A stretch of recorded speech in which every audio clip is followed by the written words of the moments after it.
Greetings, everyone, and welcome to the Finding It with Father podcast. I am Father Jose Alvarez, your host, and as always, I'm delighted to welcome you to the podcast where we're trying to help you find it, find life, find God, find the presence of Jesus in everything and anything that is part of your life. You know, the purpose of this podcast is to make us aware that God is not out there somewhere in some distant sphere, a galaxy's length or more away, but he's right there. He's already there in our lives and everything that is happening around us, within us, and he's always there trying to help us find it, trying to help us find true life, true joy, true hope, make us alive. I've come so that you may have life and have it abundantly. That's what God is all about. That's what he wants for us.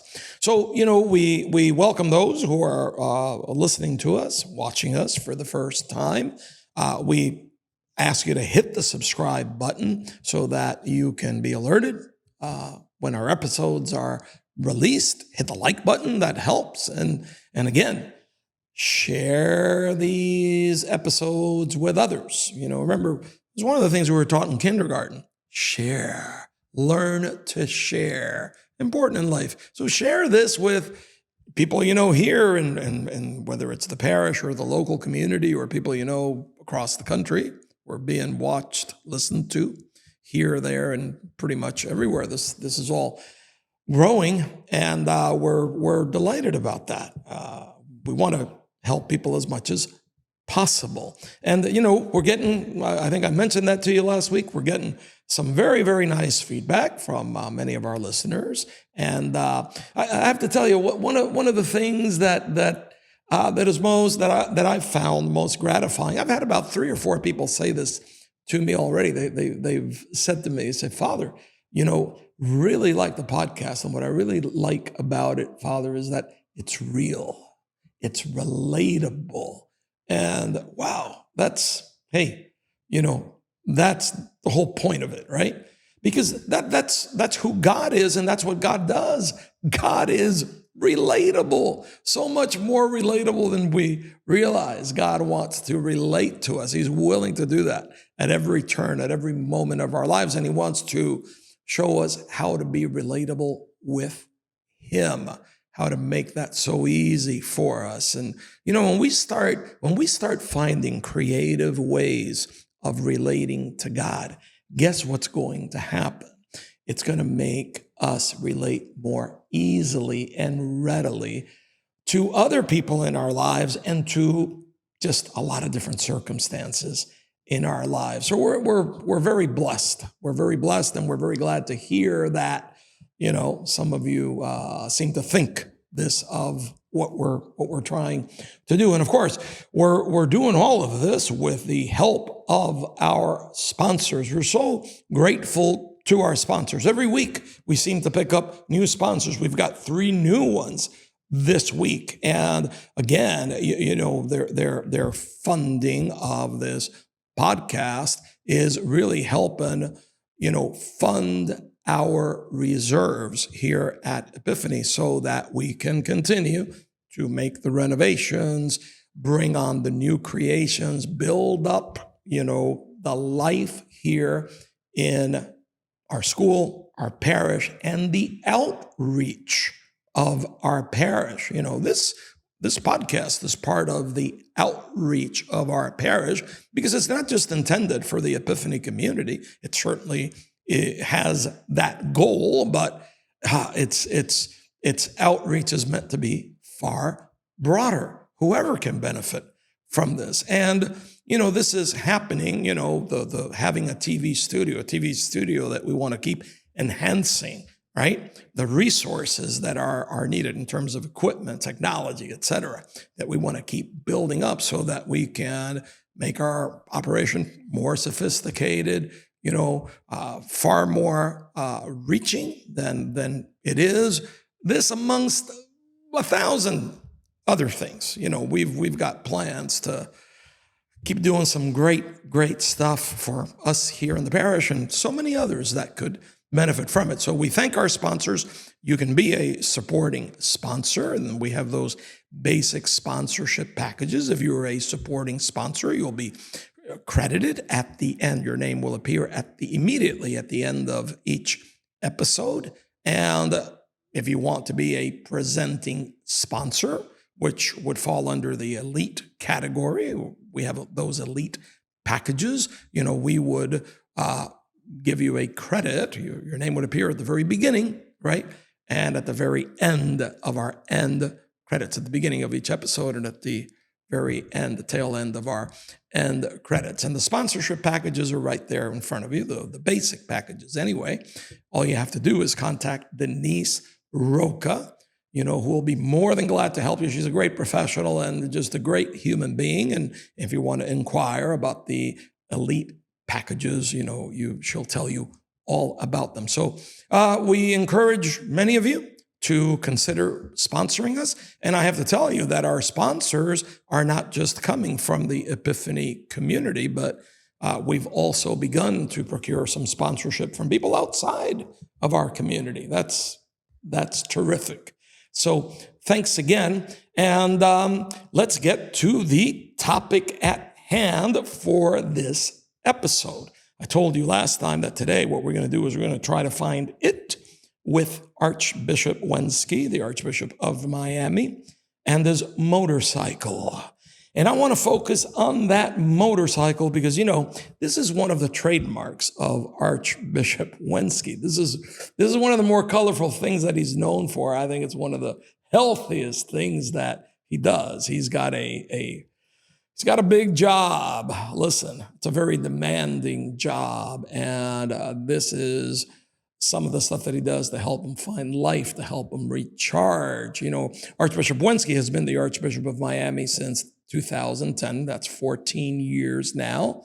Prior to coming here as Archbishop, he was the Bishop of Orlando from 2004 to 2010. He was technically made a coadjutor in 2003, which meant that he really, he shadowed the about to retire then Bishop of Orlando for a year so he could become familiar with the dynamics of the diocese. And prior to going up there, he was here. He was an auxiliary. He was made an auxiliary bishop. I remember the year that I entered the seminary, which was about 30 pounds ago, I think. Back in 1997, he was an auxiliary bishop here in Miami, and many years of wonderful ministry as a priest, mostly working with migrants and the Haitian community at Notre Dame d'Haïti. And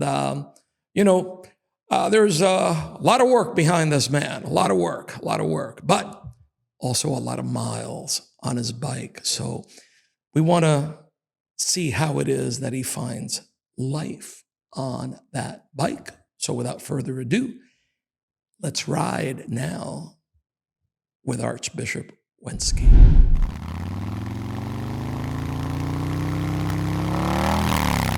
Archbishop, thank you for joining us on the Finding It with Father podcast. And the purpose of this podcast is to try to help people find life in the midst of whatever is going on in their lives, the presence of God and the important stuff and their pastimes as well. So, we know that you've got a busy life, you've got a lot on your plate, and we also know, I think that's kind of well known, that you find life on that Harley.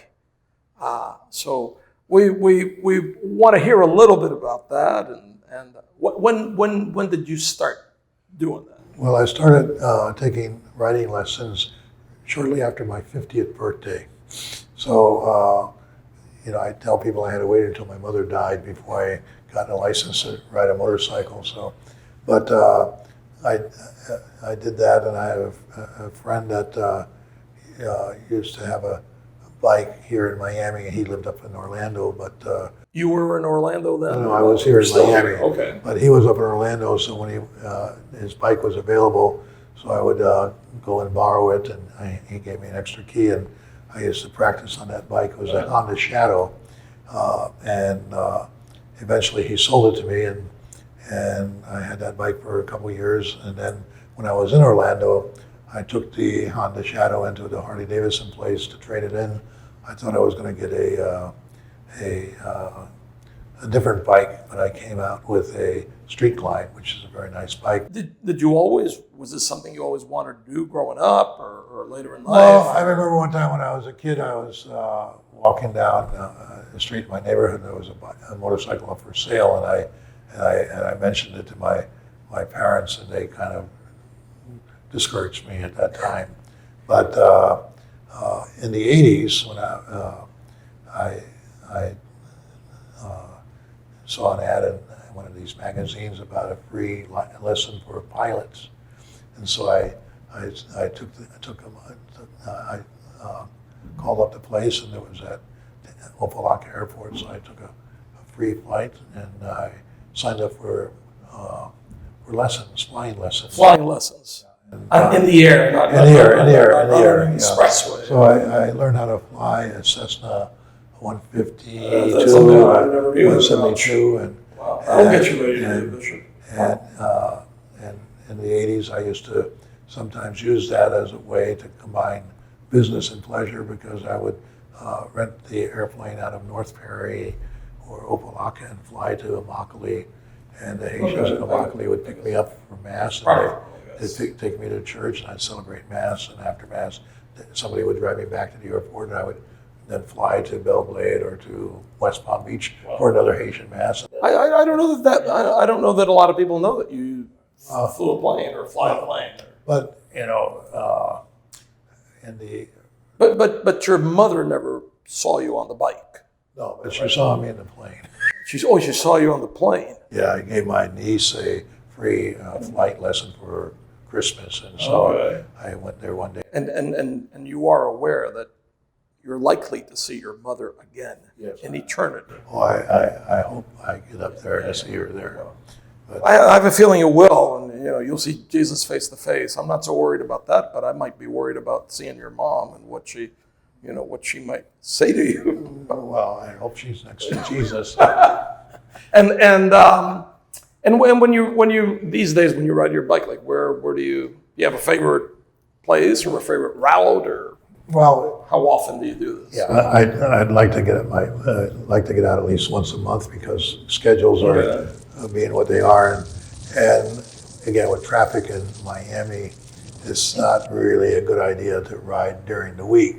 But the weekends, if I have a Saturday free or a Sunday afternoon free, then it's a nice time. Or sometimes I can combine business with pleasure, because if I have a confirmation on a Saturday morning in Homestead, for example, I'll get on my motorcycle and I can even get the Crozier in the saddlebag if I have to. Oh, wow. But my free secretary can follow the car, and I remember I pulled into the spot over in church in Homestead Sacred Heart, and there was it said Archbishop's parking, so I pulled in there and turned off the bike, and some guy from Usher or somebody came and said, whoa, that bike, and I said, why? He said, that's for the bishop. I said, well, it's funny that you mentioned that, because there's a story that I have about you on your bike. You probably don't know this. I would say 10, 12 years ago, when I was in my former parish at Our Lady of the Lakes, you came for one of the confirmations. It was like a weeknight, I think, and you came on your bike. And I remember I think you got there before you were expected, and you got there ahead of me.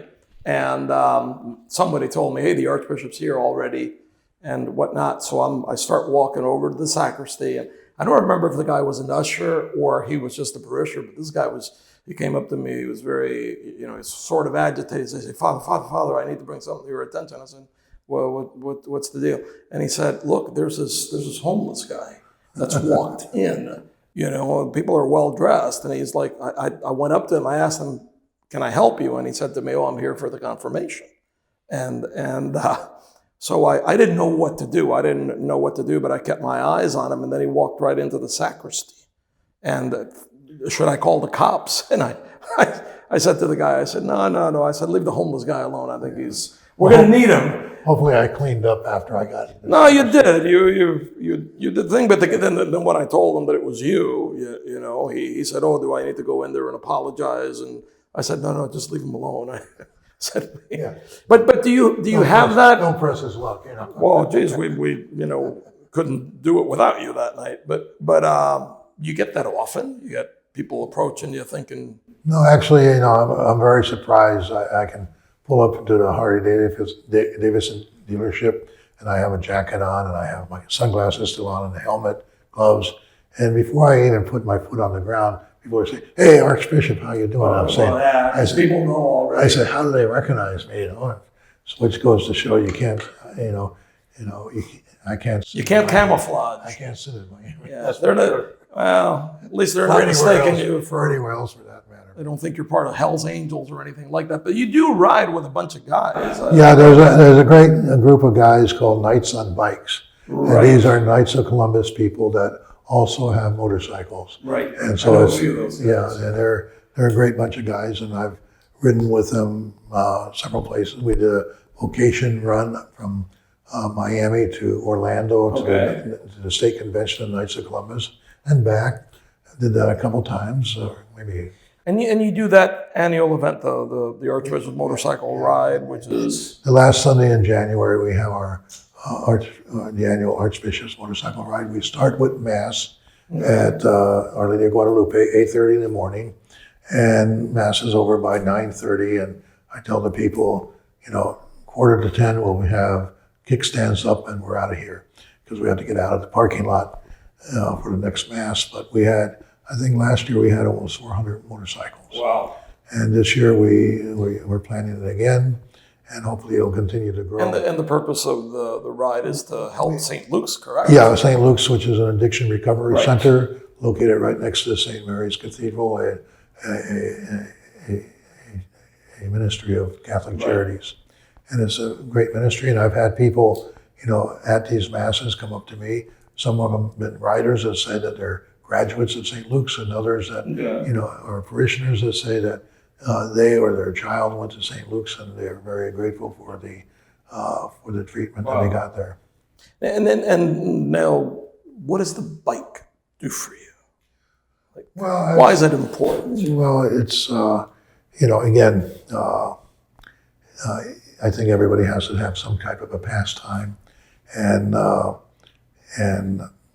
the bike, riding on that motorcycle helps you clear the cobwebs from your mind. And, you have to pay attention to driving. So in that sense, if you're paying attention, then you don't let other things get on your mind. And, and the job that we often have certain stresses that, weigh heavy upon us. And the motorcycle is a way to get away from that and to relax and to, See, I said on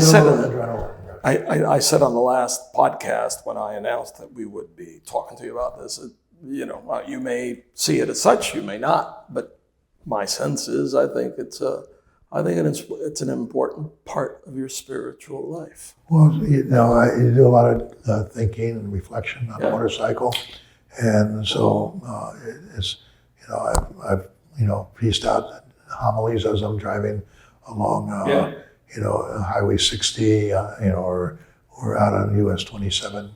So it's nice. Now, do you like some musicians, for example, somebody like B.B. King, the big blues guy, they name their guitars, they name their instruments. Do you have a name for the bike? Not really. Not really. I never thought of that. Food for thought. Yeah, maybe I should think of it in your head. Yeah. Well. And how long do you plan to keep riding? I mean, I imagine you probably figure that out as you go along, but I don't know if you have a set thing in your head. Well, as long as my health allows me. Last year, I ran into one of my priests that was serving in Orlando Diocese, and he retired just about the time I came to Miami, and I think he's like 85 years old now. And this is last year, so he's been around 84. And he told me that he took his bike up to Colorado and back. So I said, well, if you can do that, I got several years ahead of me. We'll see what your mom says, in due time. As I said one time on the Feast of the Guardian Angels, I said, we all have an angel to guard us, and I'm sure I'm keeping mine working overtime. Maybe. Well, listen, I hope he keeps working some more, and we certainly hope that you can keep riding it as long as you can. And we thank you for riding with us here in this interview. That's my other favorite pastime besides riding my motorcycle is doing crossword puzzles. I hope you don't do them both at the same time. No. And what I like to do is sometimes if I have a free Sunday afternoon is to take the New York Times Sunday puzzle and to light up a cigar. And my challenge is to finish the puzzle before I finish the cigar. The cigar. And then I know I have a good Make sure you buy long cigars. I That have would a help. good week ahead of me if I do that. Good. Well, wonderful. We keep finding it, however works for you, because it helps all of us. Right. And again, we thank you for joining us today, and we thank all of you for being with us, and we hope that you're with us next week, because next week we're gonna that's gonna be different. Next week we're gonna try to find it. We're gonna try to find it in marriage. How do you find it in marriage? How do you find life in marriage? We know if you're married, you know the answer to that is not easily, but it can be found. It can be found, and we'll try to help you do it next week. So in the meantime, keep trying to find it with the Lord, and we'll catch you next time.